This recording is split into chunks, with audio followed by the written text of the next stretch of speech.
This is the Hollywood Chronicles with Frank McKay.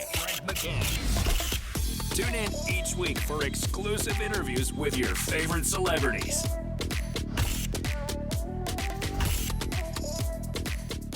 Frank McKay here with the incomparable Grae Drake, and we're talking what else? Oscars, and again, live Sunday, this Sunday coming up, and wow, who better to talk to about Oscars than Grae? Grae, how are you? Oh, I'm so good. This is my favorite weekend of the year. Yeah, I can imagine. Anything different or feel different about this year than others? Is it just a new cast of characters, or do you have a different vibe, especially coming off of what we had last year? We had, some pretty dramatic, or a dramatic moment, I should say, right? Do we have any extra anticipation for this year's performance and celebration because of that last year? You know, those kinds of moments, like, people from the audience running on stage when they're not supposed to, or envelopes getting mixed up, can obviously never see that stuff coming. But I do have to say I'm glad that Jimmy Kimmel is the one in charge of managing all of it. Right.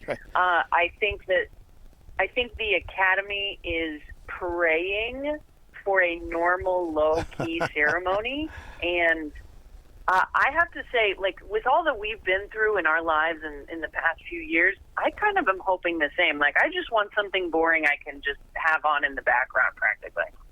Yeah, right. Well, listen, it's nice once in a while to have a little diversion, but there's only so many speeches from Native American women that Marlon Brando could send out there for, and that's hopefully a once-in-a-lifetime thing, and maybe what happened last year with Chris Rock and Will Smith smacking him, maybe that's that once-in-a-lifetime thing. It's an anomaly. It doesn't usually happen that way.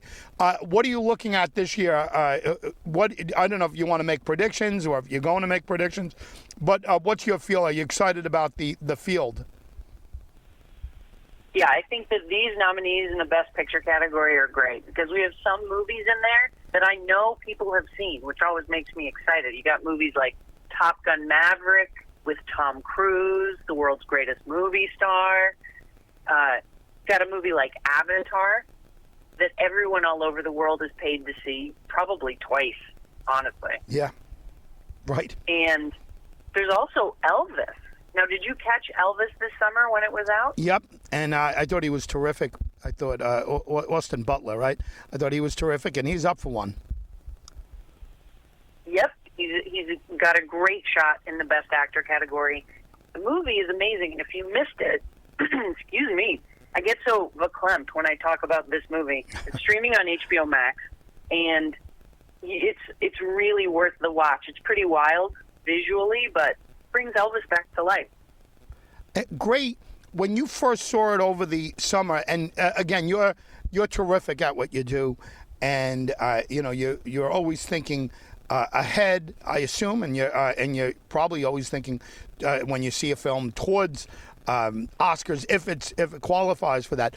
Upon seeing Elvis, did you think Austin Butler has a real shot at this? Because I know I did, but I'm curious to know whether you thought right away. Absolutely. Your instinct is dead on.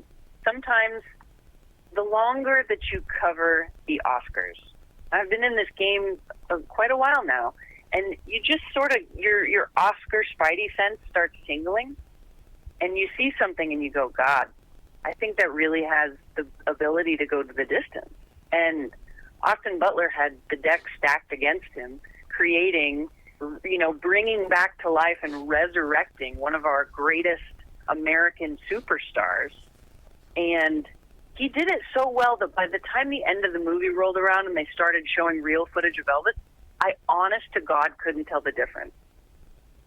I see a couple names here that stand out to me. Every year there's always that one person that might have sentimentality on their side, and I see the name Judd Hirsch. and for Best Supporting Actor. And I also see Jamie Lee Curtis for Everything, Everywhere, All at Once. Are we watching these closely? Do they have a real shot, both of them? They do have a real shot because these are the categories where there's usually the most upsets. Usually there's an actor that's been winning all the awards and everybody thinks they're just going to get that trophy on Oscar Sunday. But this year, I kind of think those are the upset picks. Like Jamie Lee Curtis, obviously coming from a very famous Hollywood family and being an incredible performer for her whole life, she would be a great choice. I think that the favorite would be Angela Bassett for the Black Panther movie. Yep. She's just been such a great actress for so long, playing so many amazing roles that she's collected so many trophies. I heard a rumor that her mantle collapsed over her fireplace. That's funny. Well, yeah, well, hey, listen, one of the things that come to mind, and by no means is this minimizing Liza, but I remember people, including my father, used to always say that Liza got a boost up because her mother, Judy Garland, got robbed for A Star Is Born back in the day, and Liza, got a boost up for Cabaret, and it was almost like payback. Tony Curtis never won an Oscar, and I'm not saying he should have anywhere along the line, but he never won one, and Janet Leigh never won one. I wonder if there's any sentimentality on that side to help out the Jamie Lee Curtis cause. And again, that's not taking anything away from what she's done with her role. But if Angela Bassett wasn't there, I would say Jamie Lee would be my pick. But I think Angela brings her sentimentality all her own on there, and a great performance in Black Panther. Agreed on all counts. I do think that because you have voters that are making it a little bit like a popularity contest, you always have to look at who's very popular. And Jamie Lee Curtis and her parents were incredibly popular. And are incredibly popular. So you can't discount her in this category. And she sure would give a fireball of a speech if she won. I know that's true. No doubt about it. And my heart kind of goes out to Angela. To be honest with you, I'd love to see that. But I wouldn't mind Jamie Lee Curtis taking that stage either. I think that would be a big moment. Last point, and I know a lot of people are waiting to talk to you. Judd Hirsch. Are we thinking that he could walk away with a statue? That wouldn't break a lot of people's hearts either. I mean, he has some feelings yet from a lot of his work. Certainly, Taxi going way back. Could we see Judd Hirsch walking away with an Oscar? That would be a great thing in movie history, but that would be an upset because in that category, the actor that has won every other award is Ke Huy Quan from Everything Everywhere All at Once, who we know as a child actor from Goonies and Indiana Jones. He has a great story where he didn't get cast in movies after that, but he has worked on film sets. He's an incredibly talented and prolific stunt coordinator and fight coordinator. But he got cast in this movie, and everyone loves him so much that they keep voting for him. And so he's definitely the favorite. And if he wins, we get to watch him give another speech where he cries and thanks everyone for remembering who he is.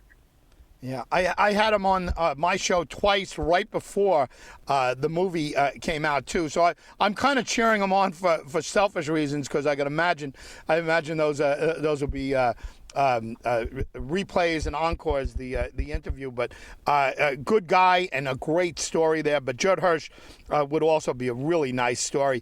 Grae, congratulations on your career. What an amazing career it is and it's been, and the sky's the limit for you. Thank you very much for being here. Do you have a website or a social media site you can give us to follow along with what's going on in your life? Absolutely. You can find me at my website or socials all under my name. So it's GraeDrake.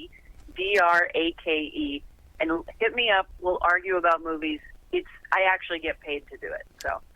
And you're great at what you do. Thrilled to have you finally here. Grae Drake, thanks for being here. Oh, thanks. Have a great weekend. Grae Drake, everyone, and talking about Sunday's Oscars, and who better to talk to than the former senior editor of Rotten Tomatoes. You talk about Rotten Tomatoes splashing on the scene. I mean, it's now it's old, right? It's old news already. But I mean, it used to, you used to talk about 4 stars. That's a 4-star movie, or that's a 4-star movie.